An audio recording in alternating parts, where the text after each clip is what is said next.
Welcome to MAP. My name is Ronnie Hayes, and I got a lot of requests to do a spoiler-free review on Star Wars The Force Awakens. Now, real quick, me and my brother grew up watching Star Wars, the original trilogy, on VHS tapes, and we watched the hell out of them till they wouldn't even play anymore. And then when The Phantom Menace came out in the theaters, me, my brother, and our best friend went. I was out of my skin with excitement.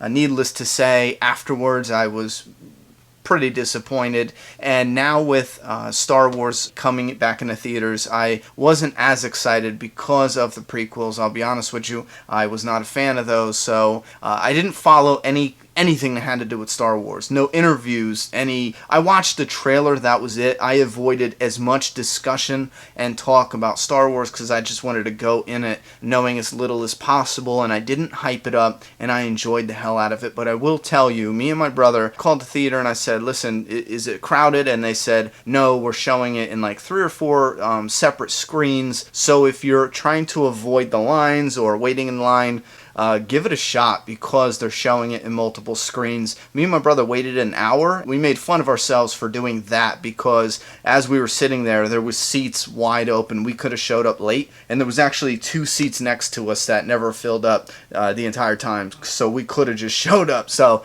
if you're afraid of the lines, go ahead and give it a shot. Anyway, jumping right into this, again, I'm going to be very careful to stay spoiler free, and I'm going to follow this up with a spoiler discussion. Jumping right in, the first thing I want to say is this was a very enjoyable movie for the theater, so I'm going to highly recommend, especially if you're a Star Wars fan, go see this in the theater. I had a lot of fun. There was a few moments where I laughed out loud, literally. There is a little bit too much with the comedy. Sometimes you just feel like it's moments where they just want to interject a funny moment, you know, and sometimes it doesn't feel right. For the most part, though, I will say that I enjoyed it a lot, the humor especially, because we always found the original trilogies to be humorous, you know? I always thought Han Solo and Chewbacca, their back and forth was hilarious in the originals. Even back in the day, me and my brother used to think Yoda and Luke Skywalker, that shit was hilarious when we were younger watching that. So again, the humor in the comedy aspect in this one was very welcome. Going right into a rushed emotional moment, though, I want to talk about this because they had something, and I will go in depth in a spoiler review, but they had an emotional scene that felt rushed. It felt like this is something that should have been in episode 8, but for whatever reason they decided to put it in this episode. Again, I'm going to go in depth on that in the spoiler review, so go check that out if you want to know. But speaking about the emotional scenes, I want to talk about the cast. Both the new and the old is a hell yes. They did a great job. John Boyega, he plays Finn. Shit, I said a spoiler there. I'm cutting that out. I'll talk about that later in the other video. Anyway, back to John Boyega. He was fantastic in this. I loved every minute he was on screen. Very charismatic. He was a character that was, you know, essentially torn, but you can tell deep down inside he has that heroic quality about him, and they have built up such a foundation with that character to explore that heroic quality coming up in episode 8, and I'm very excited about that. He did. When I look at him, I see a little bit of Denzel Washington in his charisma. I don't know if it's just me, but I see that, and he was absolutely probably one of the best casting choices. Him and Ripley. She plays Rey in this, and she again was a show stealer. She was also perfect casting, those two, and I do really love their chemistry together, and they don't overdo it with the chemistry, which is great because it keeps it authentic. It's not like, oh, they're just stacking it on because they want to build emotions. It really does feel authentic. Some of it rushed slightly, you know.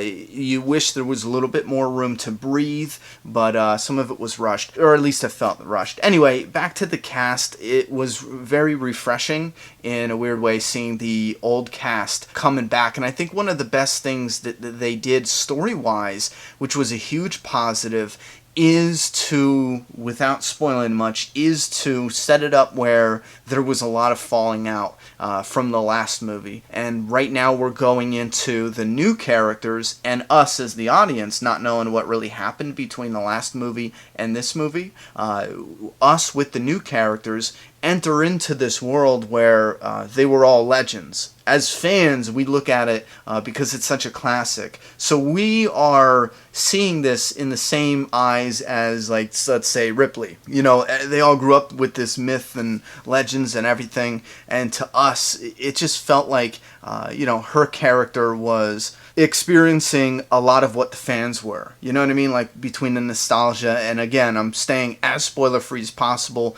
but I just think that was one of the best writing qualities they could have put in here. The best choices as far as the writing. Yeah, I think I kept pretty spoiler-free on that, but what I'm saying is that was an awesome writing decision. Awesome. We already talked about the humor. Let's move on to the look of this movie.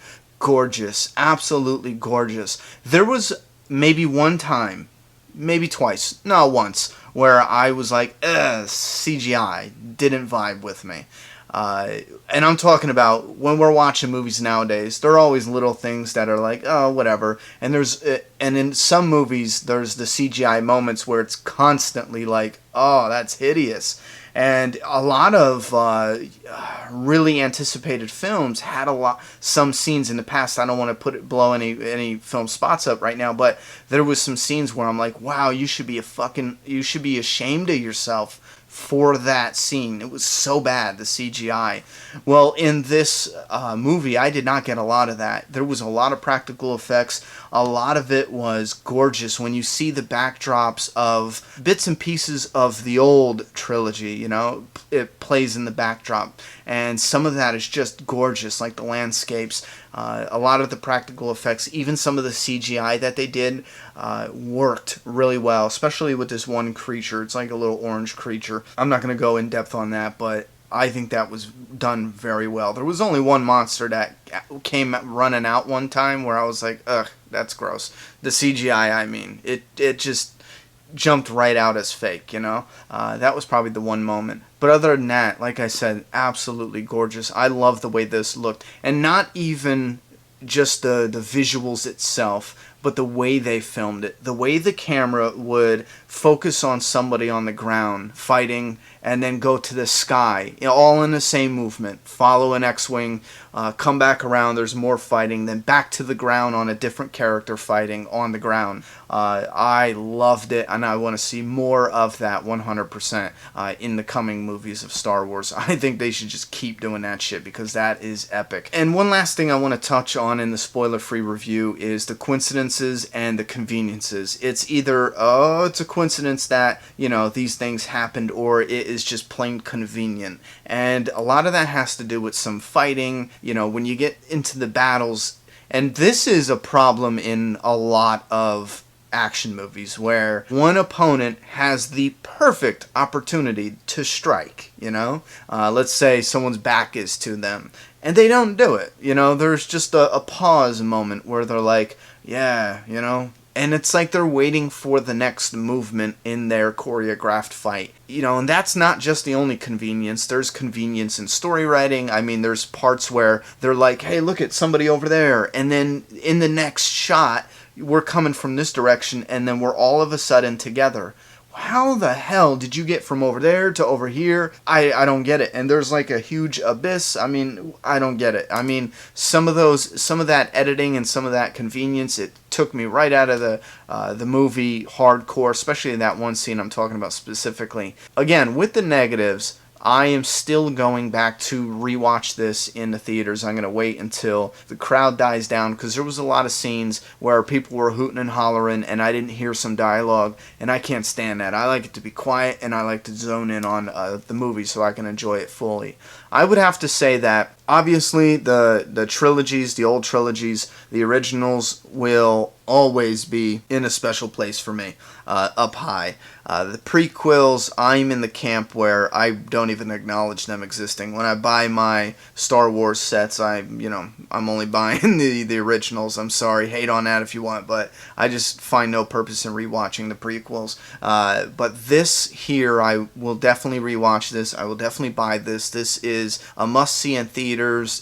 For me, it's a must-own, and I'm gonna rewatch it again. If you're okay with some of the conveniences, some of the coincidences, a little too much humor that feels forced, if you're okay with certain aspects like that and some other things we're going to go over in the spoiler-free review, then you should be totally fine, and you should definitely enjoy the hell out of this movie. I think so. So if you have seen The Force Awakens, give me your thoughts and opinions down in that comment box. If you haven't seen it, be careful in the comment box. Absolutely be careful, because there's some huge spoilers. But if you want to, without reading other comments, just shoot down there and tell me what you're most excited about or what you're a little bit worried about going into this movie. I'm going to get going to make some more videos, so put your thoughts and opinions in that comment box. I'm done talking. It's your turn.